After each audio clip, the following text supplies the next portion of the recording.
Dan yang pertama yaitu mengenai pengertian konversi agama. Secara etimologi, konversi agama atau konversi berasal dari kata conversio yang artinya taubat, indah, pindah, dan berubah agama. Sedangkan menurut Jalaluddin, konversi agama berarti berubah atau masuk agama. Selanjutnya terdapat pula menurut Robert H. Towles yang menyebutkan bahwa konversi agama merupakan proses penerimaan sikap keagamaan secara bertahap. Menurut Max Heyrich, konversi agama yaitu masuk dan berpindahnya seseorang atau kelompok dari satu keyakinan ke keyakinan lainnya yang cenderung berlawanan. Nah, dari pengertian-pengertian tersebut, sehingga dapat pula dikatakan konversi agama adalah berpindahnya kepercayaan atau keyakinan seseorang dari satu agama ke agama yang lain. Terdapat sedikit tambahan yaitu mengenai pendapat ulama mengenai pindah agama, yaitu terdapat beberapa ulama yang berpendapat bahwa orang yang keluar dari agama, khususnya Islam, adalah murtad dan harus dikenai jinayah. Sedangkan menurut beberapa ulama lainnya yaitu berpendapat bahwa hukuman bunuh bagi para pelaku pindah agama atau murtad yaitu wajib. Yang dilandaskan pada hadis Rasulullah SAW yang diriwayatkan oleh Ibnu Abbas yang berbunyi "Man baddala dinahu faqtuluh", yang artinya barang siapa yang menukar agamanya maka bunuhlah dia. Kemudian Al-Quran juga membahas mengenai kebebasan beragama, yang salah satunya terdapat pada dalil Al-Quran, Quran Surah Al-Baqarah ayat 256, yang disitu disebutkan la ikraha fiddin, yang artinya tidak ada paksaan dalam menganut agama Islam. Hal ini dikarenakan untuk mengajak orang masuk Islam tidak bisa dilakukan dengan cara memaksa, apalagi dengan cara kekerasan, melainkan dengan melalui hujah dan argumentasi. Untuk penjelasan selanjutnya akan dilanjutkan oleh teman saya. Teman-teman, kita masuk ke pembahasan selanjutnya mengenai faktor-faktor konversi agama. Nah, berdasarkan jurnal yang kami dapatkan, kami menyimpulkan ya bahwasanya di sini ada dua faktor, yakni faktor internal dan faktor eksternal. Faktor internal adalah faktor yang berasal dari dalam diri individu. Apa saja? Yang pertama adalah pembawaan. Nah, penelitian yang dilakukan oleh Swanson ya, beliau mendapatkan kesimpulan bahwasannya urutan kelahiran itu berkaitan dengan tekanan batin yang akan dirasakan oleh seorang anak yang kemudian akan mempengaruhinya untuk melakukan konversi agama. Oke, faktor yang kedua yakni kepribadian. Nah, berdasarkan penelitian yang dilakukan oleh William James, di situ disebutkan bahwasannya orang-orang yang melakukan konversi agama, dia biasanya memiliki kepribadian melankolis seperti itu, karena si melankolis ini kan mudah ya untuk mendapatkan sugesti. Oke, faktor internal yang ketiga yakni tingkat usia. Nah, konversi agama biasanya itu banyak dilakukan oleh mereka yang berada pada masa dewasa, karena pada masa itu banyak terjadi kegoncangan jiwa ya teman-teman. Oke, kita lanjut ke faktor yang keempat dari faktor internal, yakni kondisi kejiwaan. Nah, kondisi kejiwaan ini berkaitan dengan jenis kelamin ya, bahwasanya yang kita tahu perempuan itu kan mudah gitu ya untuk kondisi kejiwaannya itu dalam tanda kutip mudian gitu ya, dan juga si wanita ini cenderung biasanya ya lebih banyak melakukan konversi agama. Namun perlu diketahui penelitian lebih lanjut ya mengenai jenis kelamin yang banyak melakukan konversi agama. Oke, kita masuk ke faktor eksternal. Faktor eksternal ini adalah faktor yang berasal dari luar. Apa saja? Yang pertama adalah keluarga. Nah, keadaan keluarga itu sangat berpengaruh bagi seorang anak yang nantinya melakukan konversi agama ya.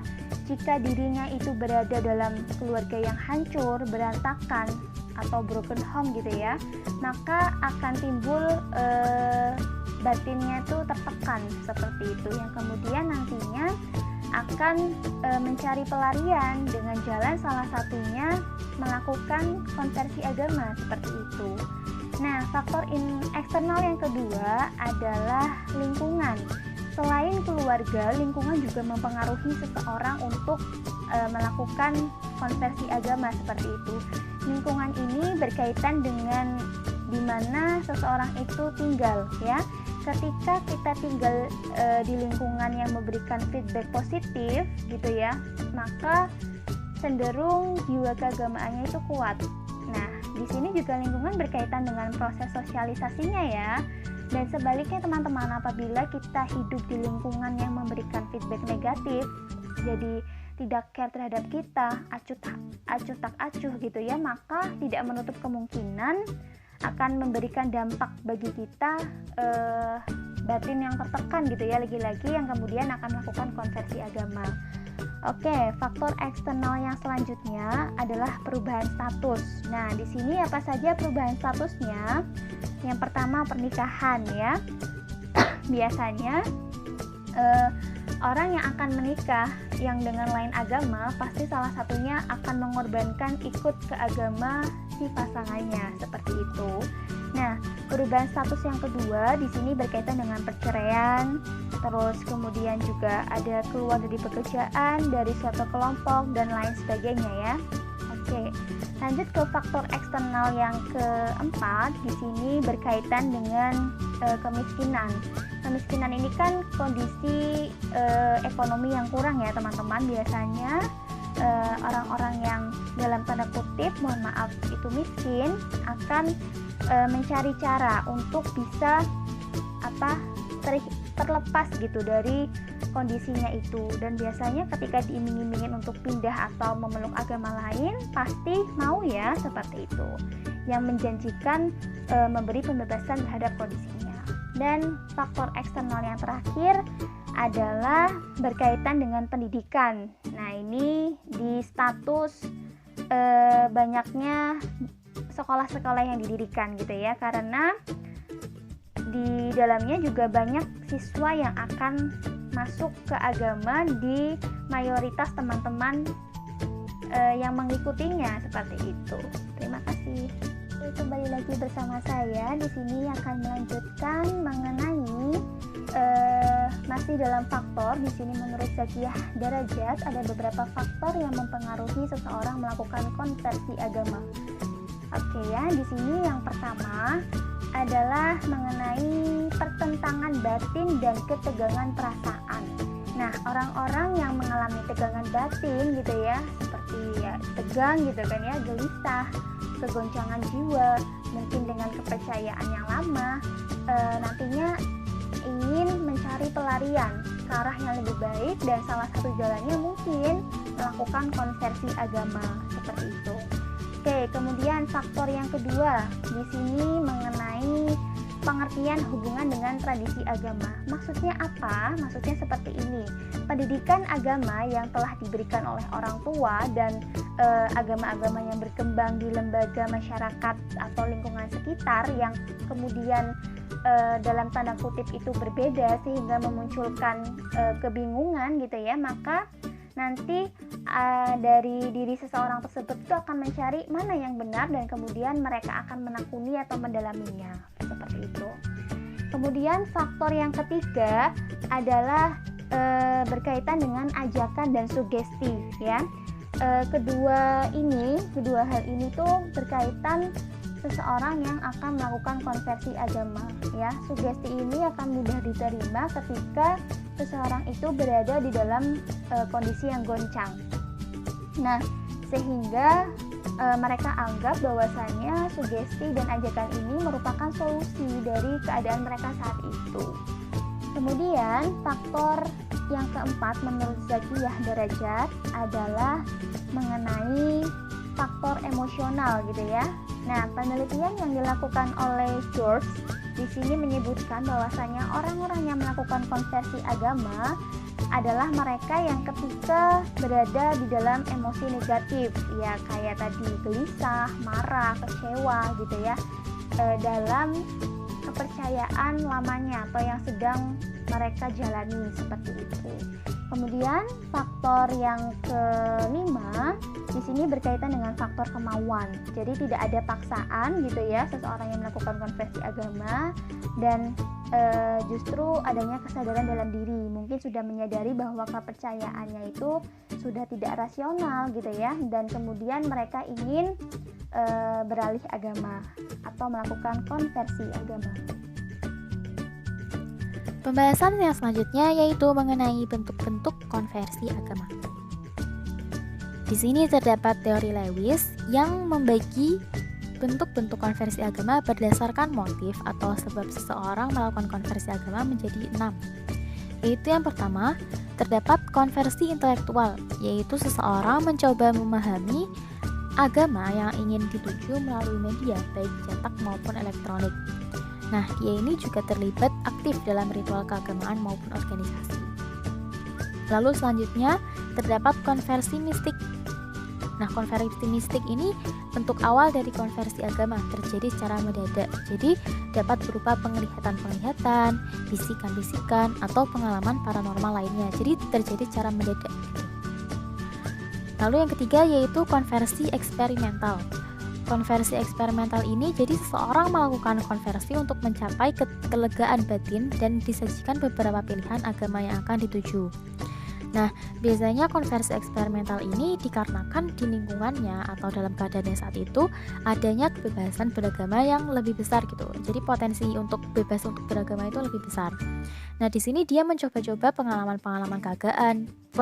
keagamaan dan akhirnya mengetahui apakah pola aktivitas dalam keagamaan itu mendukung kebenaran yang mereka butuhkan atau tidak. Lalu selanjutnya ada konversi batin. Konversi batin ini berkaitan dengan kepercayaan pada dirinya mengenai agama yang dulu, konversi atau tidak gitu ya. Nah, konversi batin ini berpusat pada cinta kasih saling menopang suatu kelompok. Jadi ikatan antar pribadi sebagai faktor penting di dalam konversi batin. Selanjutnya yaitu konversi pembaharuan. Dalam melakukan konversi ini diperlukan pengaruh untuk membulatkan tekad.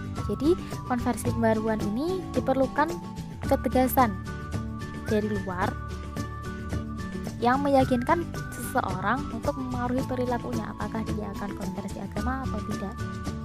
Lalu yang terakhir ada konversi paksaan yang dilakukan dengan cara memaksa, seperti contoh. Baik teman-teman, saya akan melanjutkan pembahasan mengenai macam-macam konversi agama. Nah, ada berapa macam atau tipe dari konversi agama sih? Di sini saya akan menjelaskan 2 tipe ya. Tipe yang pertama adalah tipe volitional atau perubahan bertahap. Jadi tipe konversi ini terjadinya secara bertahap gitu ya, karena adanya suatu perjuangan batin untuk menjadi manusia yang lebih baik. Kemudian tipe yang kedua adalah self surrender atau perubahan drastis. Jadi pada tipe ini konversinya itu terjadi secara tiba-tiba gitu kan ya, karena sudah mendapatkan hidayah dari Tuhan, seperti itu.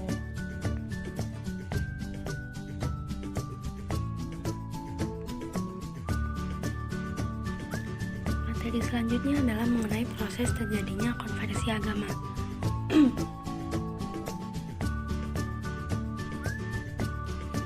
Jadi proses terjadinya konversi agama itu antara individu satu dan individu lainnya itu berbeda-beda, tergantung bagaimana faktor internal dan eksternal yang mempengaruhinya. Jadi hal ini menyebabkan ada individu yang mengalami proses konversi agama itu secara cepat, dan ada pula yang mengalaminya secara berangsur-angsur. Proses terjadinya konversi agama dapat dianalogikan sebagai pemugaran bangunan, di mana bangunan yang lama akan dibongkar. Kemudian di tempat yang sama pula akan dibangun kembali bangunan baru dengan rancangan dan bentuk yang berbeda. Hal ini sama dengan proses terjadinya konversi dalam diri individu. di mana segala bentuk keyakinan akan pandangan hidup yang dianutnya atau pandangan hidup yang lama itu secara otomatis juga akan berganti dengan pandangan hidup yang baru. Segala bentuk perasaan batin seperti kepercayaan, harapan, rasa bahagia, keselamatan, bahkan kemantapan pun akan berubah menjadi berlawanan arah. Ini akan menyebabkan timbulnya gejala baru berupa perasaan tidak lengkap serta tidak sempurna. Nah, gejala-gejala ini akan menimbulkan suatu efek kejiwaan yang direalisasikan dalam proses merenung, timbulnya tekanan dalam batin, penyesalan diri, rasa berdosa, cemas akan masa depan, serta perasaan susah yang ditimbulkan oleh kebimbangan dalam diri individu tersebut.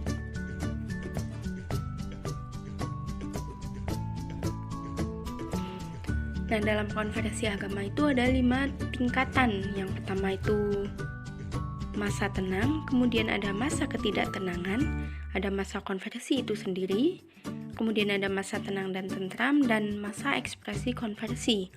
Yang pertama itu masa tenang.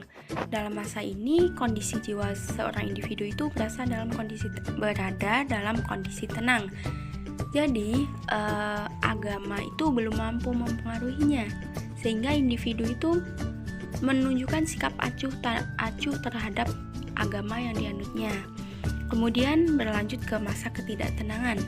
Dalam tahap ini berlangsung ketika permasalahan agama telah mampu mempengaruhi batinnya. Muncul konflik dan pertentangan batin dalam individu seperti gelisah, putus asa, tegang, panik, dan lain sebagainya. Konflik ini dapat disebabkan oleh moral dari masing-masing individu itu, kekecewaan, atau hal lain yang dapat mempengaruhi. Yang ketiga itu masa konversi.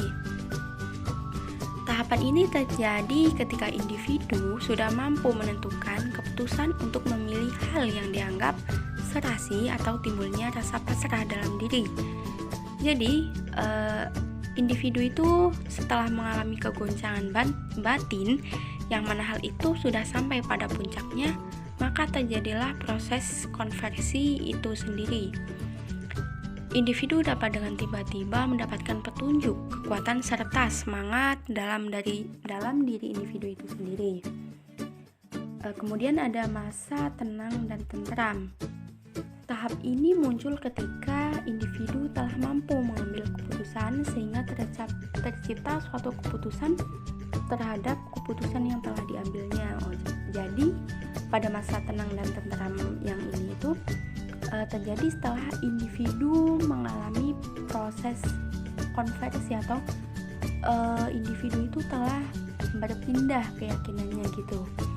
Nah, hal ini akan menimbulkan ketenangan dalam ketentraman dan ketentraman batin, meliputi perasaan atau kondisi jiwa yang baru, rasa aman di hati, tiada lagi dosa yang tidak diampuni oleh Tuhan, tiada kesalahan yang patut disesali. Nah, semua permasalahan tersebut yang ada pada masa ketidaktenangan atau konflik-konflik tersebut telah lewat, sehingga persoalan menjadi enteng dan terselesaikan. Tahap yang terakhir adalah masa ekspresi konversi. Tahap ini merupakan bentuk pengungkapan dari konversi agama yang ditunjukkan dengan tindak tanduk, perbuatan, serta sikap hidupnya yang selaras dengan ajaran dan peraturan agama baru yang dipilihnya tersebut. Jadi kayak dalam masa ekspresi konversi ini kayak ada bentuk pertanggungjawaban atas pilihan yang diambilnya, seperti itu.